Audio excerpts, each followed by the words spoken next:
नाम शकीला है। मेरे 4 बच्चे ने, एक बेटी स्कूले गई हुई है जी। मेरा बंदा नशा करता है, मैनू मारदा कुटदा आया तो साल हो गया तो जेल विच बंद है।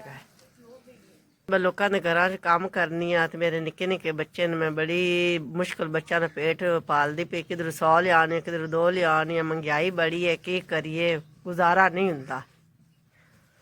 मेरा कमावन वाला कोई भी कोई, मैं औरत जात आ, किसी दे तपड़ी लानी आ, किसी दे कपड़े धोनी आ, किसी दे भांडे धोनी आ, किते 100 लियानी, किते 50, किते 150। मेरा गुजारा नहीं हुंदा, महंगाई बड़ी। दस मैं की करा। मेरा छोटा बच्चा है, मेरे को पैसे नहीं हुंदे, मैं दुध पवा लवां बच्चे नूं। 2 3 4 5 5000 रुपए की इमदाद की है।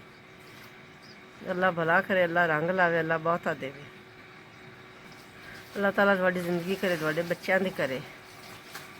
गरीबां की इमदाद करते अल्लाह।